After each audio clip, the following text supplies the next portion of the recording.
Hello, everyone, and welcome. Thank you so much for taking the time to join us today. My name is Josh Ramsey, and I'll be hosting this along with Eryn Marshall. We're very excited to speak with you today. Our topic will be growing your remote business strategies to scale globally. Now, there are many reasons why an organization may want to expand. It could be due to organizational growth. It could be due to a talent pool shortage, or it could just be the pursuit to always find the best talent no matter where they reside. In today's discussion, we're going to go over several things. First, we will talk about where do I start when I'm looking to expand globally? What should I do? We'll also discuss some of the challenges and how to overcome things when you're expanding into new markets. And also, we will talk about how to create a sense of team when you're working in a remote environment. Now, before we jump into the discussion, I want to let everyone know on the call that this is going to be recorded and will also be shared on various channels such as YouTube in the following days, as well as we would like you to ask any questions that you may have. Feel free to put those in the chat. We're going to circle back to any and all the questions that we can as we get toward the end of the conversation. And like I said, this is between myself, Josh Ramsey, and Eryn Marshall. I'm a senior account executive at recruiter.com, and my role is really being in the day-to-day with clients, helping them solve complex hiring challenges, leveraging the power of our software, as well as our expansive network of contract recruiters on demand. Eryn, welcome. Thank you for joining us today. Thanks so much for having me. Of course. Would you like to go ahead and introduce yourself? Oh, sorry. Sure, yeah, no worries. So I'm Eryn. I lead talent acquisition for Oyster. We're a global employment platform, making it possible for companies to hire people anywhere in the world. So we hire, pay, and take care of employees globally. Awesome. Very exciting. You're also an organization that has seen just tremendous growth over the course of the past few years. How many countries is it that you all have employees in now? Somewhere over 70. I don't know the exact count. It changes on a day-to-day basis, it feels like. But currently we at Oyster have people in just over 70 countries. That's fantastic. As Oyster was, coming into, the conceptualization phase, looking at being a global organization, what was the decision or reason for choosing to hire globally? Great question. Really, honestly, it started that was kind of the foundation of the company, was that right now in our world, the best jobs are limited to certain locations. And in order to have opportunities spread throughout the globe, we would have to bring those jobs into different regions. So our founder and CEO, Tony Jamou, he's Lebanese, and his first opportunity to really grow his career was given to him in France. And it just showed him that in order to really get those opportunities to grow your career, to expand financially, your economic opportunity, you had to be in certain locations. And it's something he's thought about for a long time. And so when he thought about starting Oyster, that was really the foundation, is we want to bring these jobs to talent that actually resides everywhere. It's not just in those certain locations. Yeah, absolutely. You being the senior director of recruiting there, really handling, recruiting across multiple continents and different countries, what would you tell someone that is just looking to start recruiting globally, or, any sort of tips on, just what's the first step? That's a really great question. I think that there's kind of like two parts of it. There's like, how do you set up a recruiting function to do that? And then how do you think about it for your company? Personally, my team, we grew from, I was the first talent acquisition hire in August of last year, and we're now 15 globally on 5 different continents, probably 9 different time zones. I have to count again. And so, setting up the recruiting team to be successful is one thing. I think from a company standpoint, thinking about what are the roles that you need, and also being mindful of time zones is really important. I would say, maybe thinking about clusters. We're also used to working together in office. And so one of the things I didn't necessarily think about from the beginning was time zones and who's going to be working together with who. For me, it was more important to have a global perspective. So that would be something I would consider, is kind of like, how do you want to group people together? But from like setting up your recruiting function and to be successful, the first thing I would think about is tools. Um, One of the reasons that I decided to join Oyster was that I've been in the position before where the CRO comes to me and says, "Hey, I need to hire a head of sales in for Asia Pacific. I want to hire someone in Singapore." I'm like, "Cool, like I can find them for you easily. Like I know how to find you the best talent, but then what? Like how do we give them benefits? Are we going to pay them as a contractor? How do we have like statutory things that we have to like laws that we have to abide by? I don't know anything about the laws in Singapore, and it really hindered our ability to grow in that organization that I was at. And so, and this was well before Oyster existed. And so when I heard about Oyster as a company and what they did as a recruiting leader, I was like, wow, that's going to be a huge unlock. So I would say, tools, probably the first thing you want to think about. Having a global employment partner in place that can take care of all the compliance for you. So once you've decided, okay, I kind of want people in this cluster of this area to be, and what roles you're going to have, then it's like, let's get a partner in place so that we can make sure that we can take care of those people once we find them. So that'd be number one. And then from a recruiting perspective, I would say, other tools that you need a really good applicant tracking system that you know how to use and that you're going to be able to get your team to use.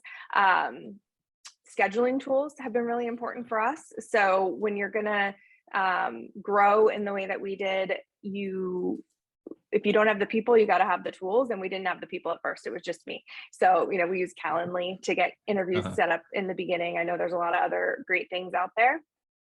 So yeah, that would be kind of the place that I would bare minimum start. Absolutely. That's phenomenal information. I'm sure a calendar tool can also help with managing time zones as well, potentially, instead of having to do all of that math and looking at different regions. No, that's fantastic. Why don't you tell us a little bit more about Oyster, talking about, some of the regulations in, different countries and things that individuals have to account for when expanding. I know that you all do a great job helping facilitate sort of that understanding or that knowledge for companies. Yeah, absolutely. So I think, I'm really fortunate in that Oyster, this is what we do. And so I have a whole team that supports me. So, an example is all of our jobs are open anywhere. There are, I think there are maybe like 5 countries we can't hire in around the world. So we take that approach when we're looking for candidates. We don't usually allow country or location to disqualify somebody.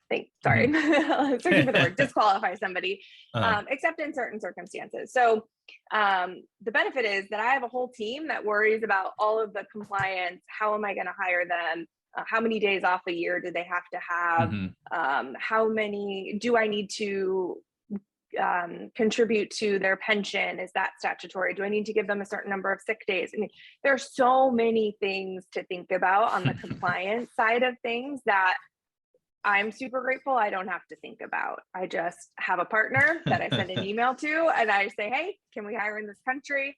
Yes, here's how long it's going to take. And they take care of the rest. And so that's really enabled us to grow as quickly as we've been able to grow. Yeah, that's phenomenal. I'm sure having that information specific to regions is very helpful. Not having to worry about those, regulatory burdens, knowing that you're going to be compliant with everything is great. For anyone that's recently joined, thanks for coming in. Right now, we're talking about just sort of the foundational approach of what you need to do to expand your team globally. Just started talking about how you need to make sure that you have things such as time zones accounted for, the regions that you're looking to expand into, and now we're going to transition to tell us a little bit about the challenges. You have this team that helps you with sort of the, regulatory things. You've got a good tool to help you with scheduling, but what are some unexpected challenges that came up as you're doing this, and some solutions to those challenges? Great question. So many challenges, depends on the day. One thing I wanted to add actually to what we were talking about before, and, is that I'm an expert in talent acquisition. That's what I do. And I'm not an expert in global employment or compliance. And that's why having the partner is so important. So I just wanted to make that distinction. Yeah. Like, it allows me to be able to focus on the things that are really important for the company. So you mentioned, in terms of challenges early on, you mentioned time zones. We talked about time zones. So time zones can be a real challenge. If you're looking to build a globally distributed team, it's something to think about from the very beginning if you can. We have some really great ways of working. We have something we call follow the sun, which is like, how do we communicate as we move around the globe? How do we hand off documents? What channels do we do that in? What tools do we use? And that sort of thing. So that is a real challenge. I hired my first recruiter in Singapore when we only had maybe 5 employees in Asia Pacific total. And I was like, oh, this is going to be hard, but I know this is going to be good for the company. And long term, it was more of a strategic decision, but it was definitely, something that was a challenge that we had to overcome in terms of how do they support people. So that was one unique challenge. I think, the other thing I would say is when you have like the whole world to hire from, there are certain roles where you get a lot of interest in the job. And so, we can get over a weekend 250 applications, like, easily, for one job. And so having tools in place to automate some of the review of those, applications, as well as having really strong, like, decision making of, okay, how many candidates do we have to review in order to make a good decision? Do I need to look at all 250 of those? Can I decide from the first 100? And that's where, like, really having a solid, process and intake meeting and things like that can help you. But it definitely is a real challenge when you open it up to the world. It's like, how are you going to handle the volume that you might not be accustomed to when you could only post a job in one location before? Yes, that's very, very true, very real. I know that many of the partners I work with that have expanded globally, that is something that has come up for them as well. And so we definitely have had to supply resources to help with the screening because they weren't prepared for the volume that would come in. So getting some additional bandwidth to help go through those, especially on some of the more complex positions like engineering, whatever it may be, that require a little bit more, not just passing through, but really taking a deep dive into those candidates. Something that I'm curious about. Oh, sorry, go ahead. No, I was just gonna say, you brought up a really good point about, like, engineers as an example. The reality when you're looking for, like, a good engineer, and we're, like, having, a great sourcing strategy comes into play, is that skill sets the skill set you might be looking for hasn't been developed around the world necessarily. So a big challenge, and one that we're working on right now, is, like, really kind of mapping out where are the companies and the skills located that we can go and pull from around the world. So we're trying to take, 180 countries and bring it down to, maybe 25 and say, okay, like, where are the best? Where is this talent going to be found? Because, like I said, they haven't been developed everywhere. That happens, with software engineering is a really good example, and bringing in a partner, that was one of our keys to growing so quickly, was using some RPO as well, especially on those, like, high volume roles. So I think that, when you talk about a foundation, that's probably a really good one to think about too. Yeah, absolutely. Thanks for that. That's a very, very good point. Given so many people that are potentially looking at expanding globally, they're so used to, like, the metrics they have just recruiting in the United States, time to hire, cost per hire, there's, the percentage of conversions from applications. All these things are going to kind of go out the window whenever you expand into new markets. You don't have a baseline. How do you approach that in terms of trying to understand, like, an ROI or, sort of metrics-based recruiting? Good question. So when I think about metrics and data, like, I think it's incredibly important to understand, and I encourage like recruiters to start building that skill set very early on, like just in their own, Yeah. pipelines, so they can start to understand it. I think there's two things that data is really useful for. One is you can use it to tell a story. So kind Mhm. of being like, okay, what happened and how can I back that up with data, and looking backwards is one really great way to use it. So those metrics that you choose to use will depend on what's the story you're trying to tell. Are you wanting to show that, we were able to expand by X percentage in X amount of time? Then you would go, then you would look at those metrics, right? Like, Yeah. how much did we grow? How quickly did we do it? Did our time to hire increase or decrease by going into these different regions? What region, how many new countries do we need to go into? Again, like, what's the story you want to tell? Was it harder? Was it easier? What data do you have to back that up? And then the second thing is diagnosing a problem. So I think we're in the midst of, both of these things. Like, what story do we want to tell? And are there any problems that we need to diagnose? So Yeah. while there are some metrics that I'm looking at consistently, offer acceptance rate, Mhm. time to hire, days in stage is a really important one for me. I want to Yeah. know, like, are people getting stuck? We also call this candidate freshness, and we use a tool called Talent Wall, which I really like. But yeah, like, are there any problems coming with this new approach to our recruiting, and using the data to diagnose the problem? I think we're really doubling down on emerging markets right now. Mhm. And so what we're looking at quarter over quarter is how well people are performing in the pipeline. Because we understand, as I mentioned earlier, that you might not be able to find the highly developed talent in certain areas. And we're willing to make trade-offs. We're willing to either take a little bit longer to find them, Mhm. or more hire for potential. And I think our pipeline will tell us what we've had to do in order to make, hit our hiring goals.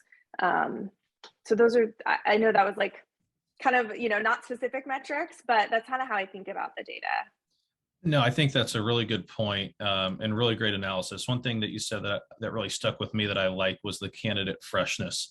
I think that no matter where you're recruiting, whether it's the United States or any market, that ability for the internal team to get back in touch with the candidate is so important, because with competitive markets, people get swooped up so fast. I know that's something that we preach, not necessarily the same term, but I do like that term, candidate freshness. So I may borrow that from you and use myself. Um, you know, there's a lot of challenges. You have these metrics, you've got data, you're telling a story. Are there is there anything that stands out to you that went very well? Like just some, not necessarily best practices. I know we've kind of dove into the metrics, but is anything that comes top of mind, like something that worked really well for you? Um, I mean, in my journey at Oyster, there's a few things that have worked really well. So again, talking about like going back to sort of the foundations, and if you're setting yourself up to scale, being the first talent acquisition hire, one of the things that we did really early on that worked well was enabling hiring managers to be able to go forth and hire. Okay. Um, so creating really simple workflows of process so that they could continue to move candidates forward. And it wasn't just me and a coordinator trying to,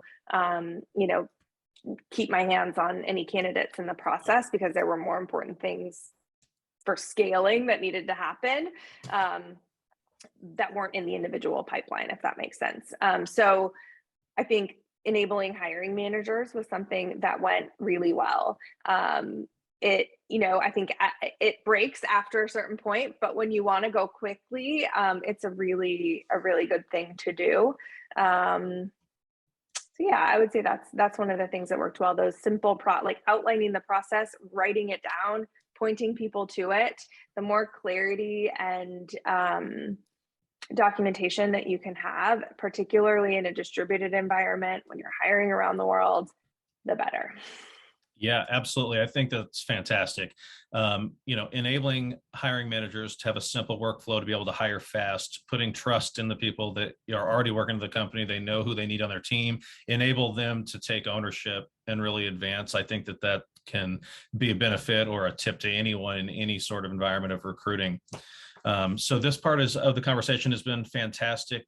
Just a quick recap, talking about where to start, making sure that you have your tools in place, everything that you need to expand, making sure you're understanding of the time zones, of the regulations, finding you a partner such as Oyster that can help with those types of things, potentially leaning on an RPO if there's bandwidth issues, seeing that you might get a surge of candidates, given you're now not just looking at a state or a region, but the globe, as well as having simple workflows to make sure that hiring managers can get people in quickly so that way the business can scale.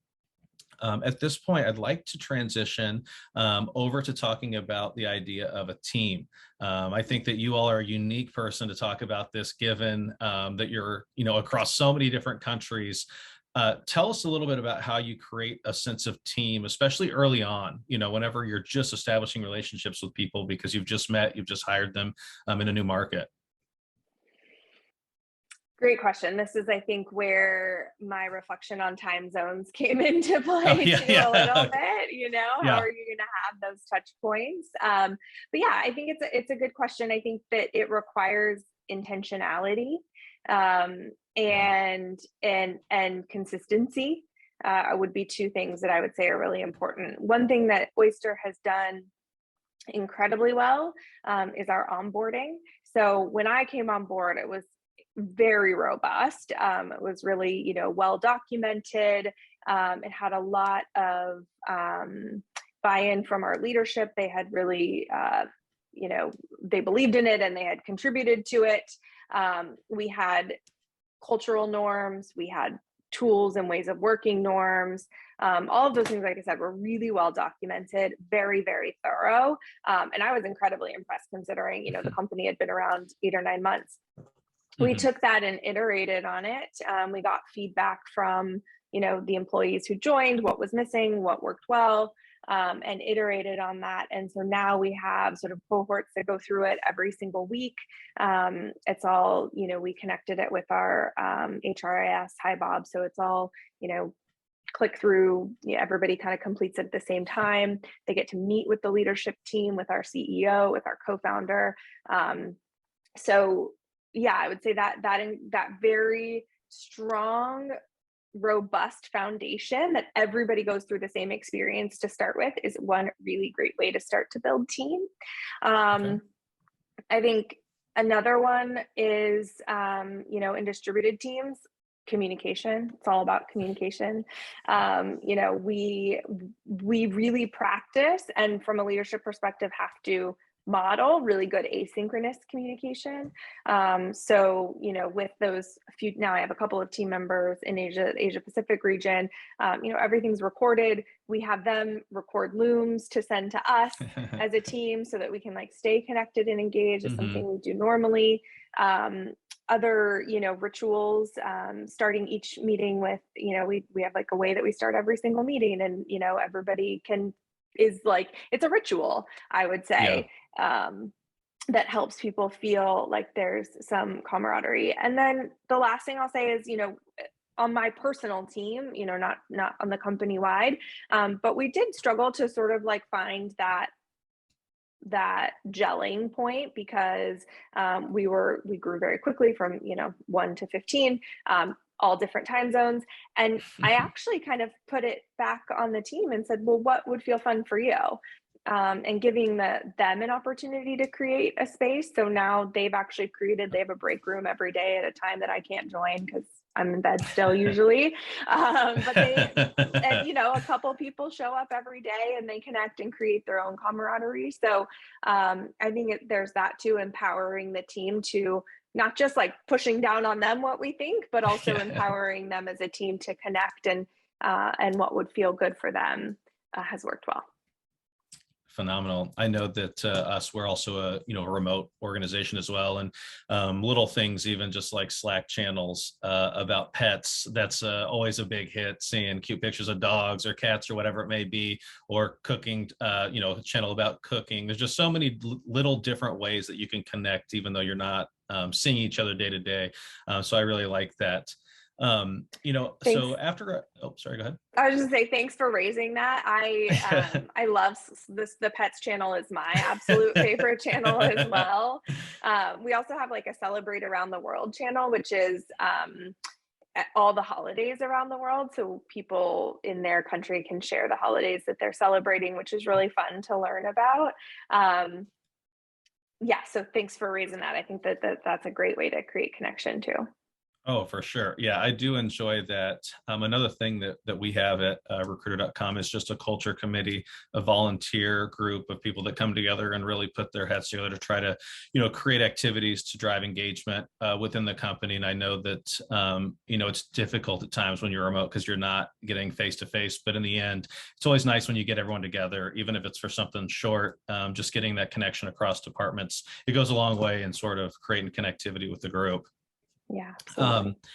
So Oyster, I was just fascinated by the mission of the company. It seems just absolutely phenomenal. And I wanted to talk with you a little bit about, democratizing the world of work. Like you talked about the emerging markets. I know I saw there was a percentage of, of money that was going into hiring in the emerging markets. Can you tell us a little bit about, talk about the emerging markets, talk about kind of the mission as it relates to the team and growing the company? Yeah, absolutely. Like I said, this is like foundational to everything that we do. So Hmm. many people, it was the top reason I joined Oyster. The second reason was it solved a really important problem, but I loved the mission first. Yeah. Um, and it's interesting, like now working from home has become very normal and Hmm. common, I should say. I know that some people are talking about like hybrid models and such. um, but prior to the pandemic, only like less than 10% of employees around the world work from home full time. Hmm. And high paying jobs, like less than 5% were high paying jobs over $100,000 a year. That has completely changed, and it's given people an opportunity to grow their professional careers, to create more financial independence and stability for their Yeah. families. And like when we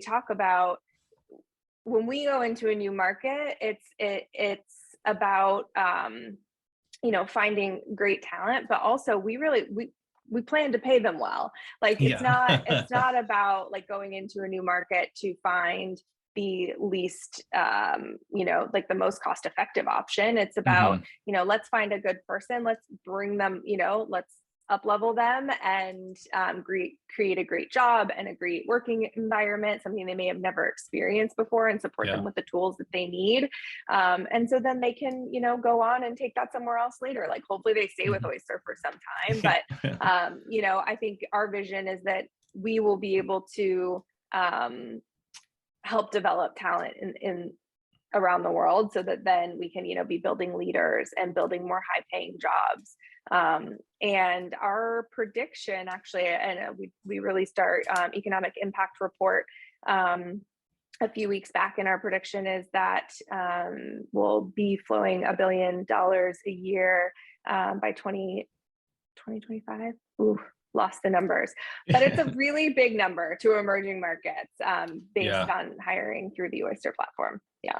Yeah, that's phenomenal. Absolutely phenomenal. And to be honest, I mean, when you look at that amount of money going in and supporting with great quality jobs, good high paying jobs, it only most likely will create a trend of more people kind of seeking out those types of skill sets, kind of having a compounding effect, creating more opportunity for other organizations to go into these markets and hire, because there is training programs or individuals that have experience. So I definitely see it as compounding in a good way for the companies, for the countries, for individuals. It really just seems like an all around great purpose mission. Big fan of it myself. Yeah, absolutely. I think too, one of the things, like from a more tactical standpoint, in trying to realize the mission, is really learning ourselves how to recruit and interview for potential.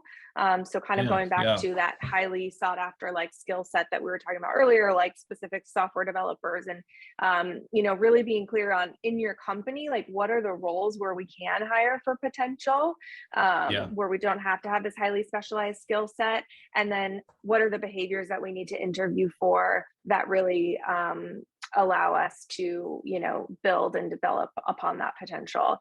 So that's been really key in the strategy in terms of building out in different countries. So I would just encourage you, if you to think about what roles across your company you can hire for potential for, and really start there. Yeah, I mean, that's a great point, especially with, and we're always hearing about a labor shortage. At some point, you're going to have to do something to kind of help create talent, find that potential, develop that talent. So that's really not just a lack of, there's not a shortage of people, a lack of effort really to help develop it, because it does exist. And so I think that's a great, great philosophy to have. To kind of transition now into just kind of the overall market.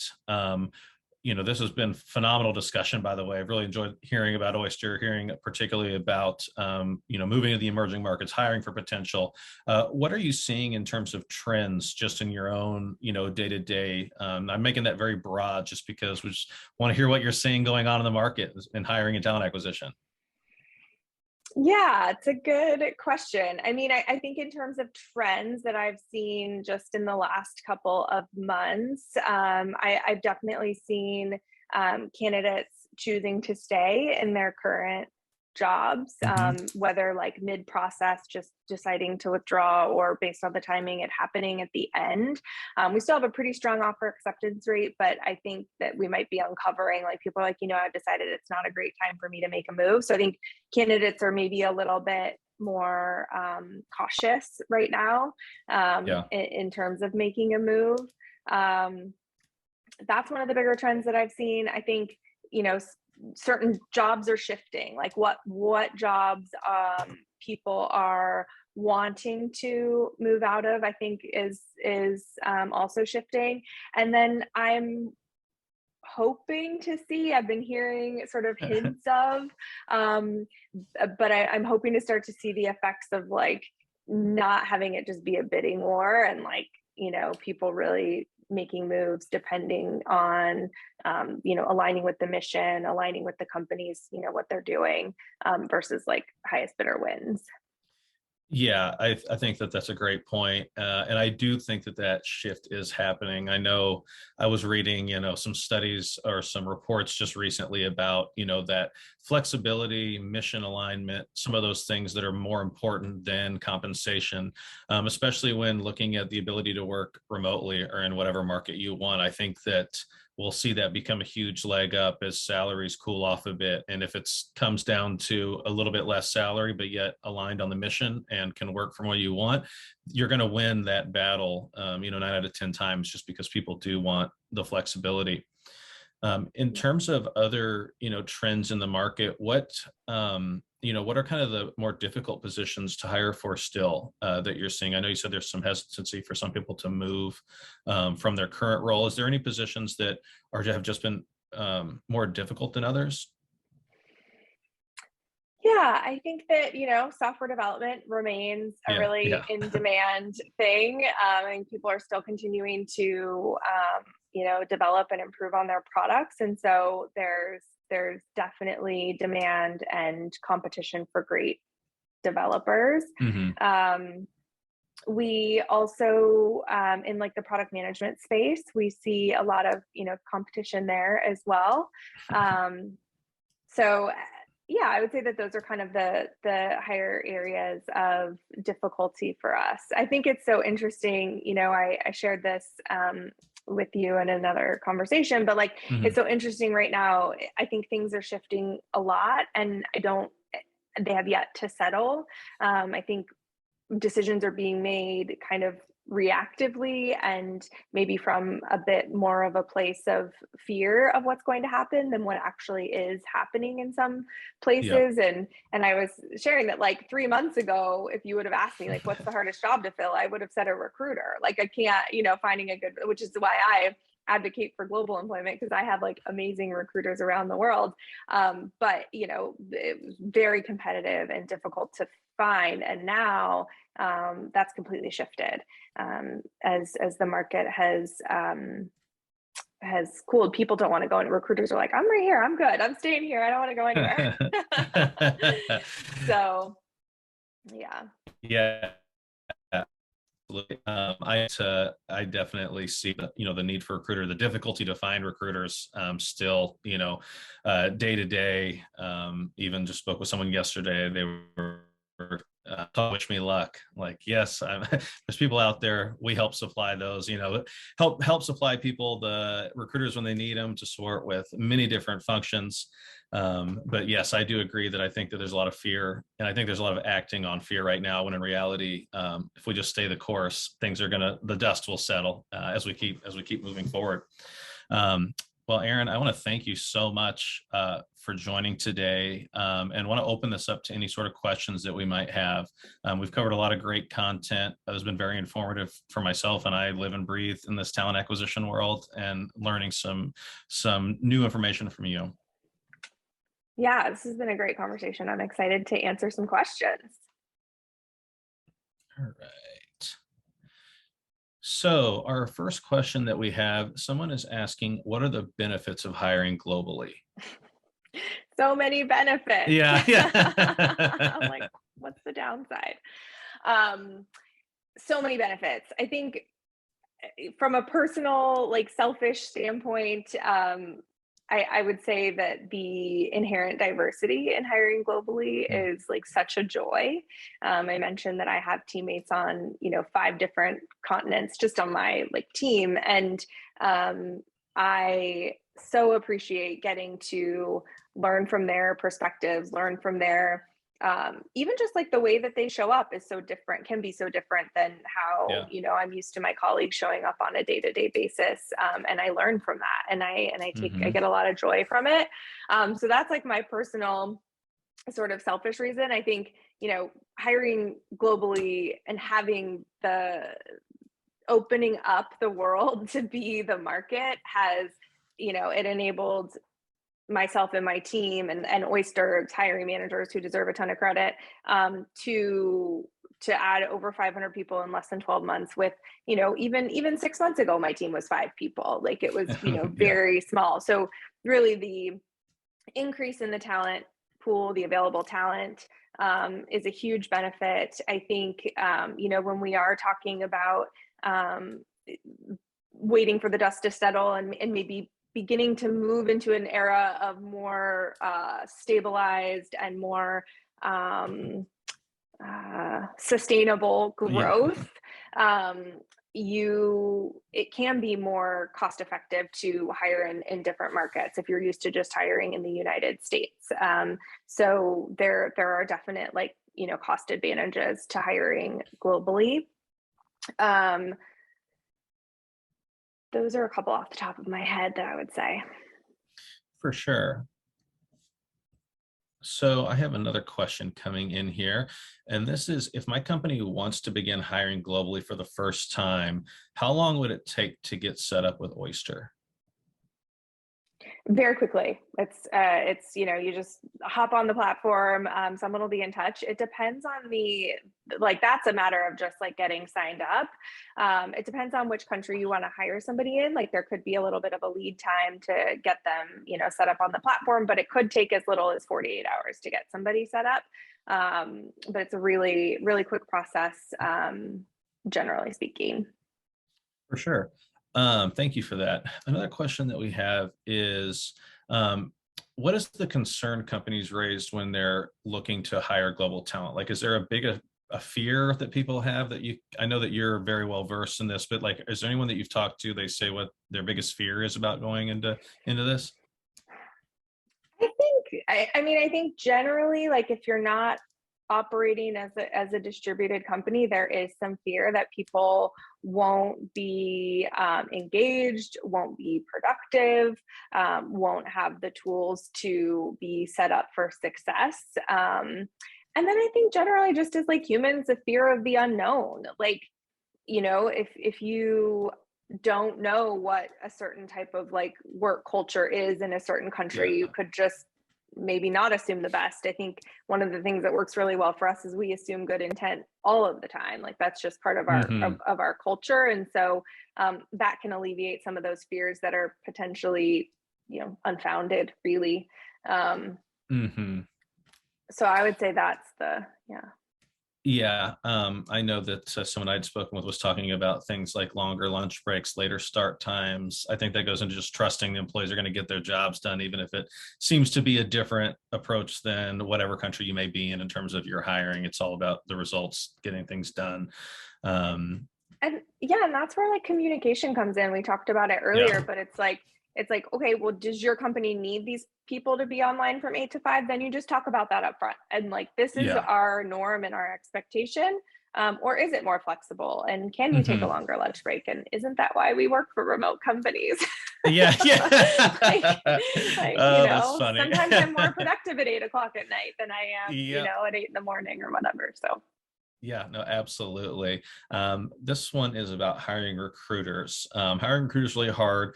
Are companies hiring recruiters globally through Oyster? And can you talk more about finding a recruiter even for a short period of time?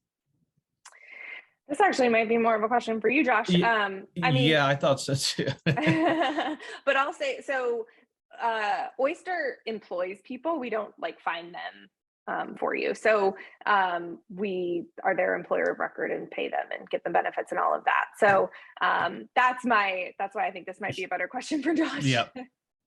Yeah.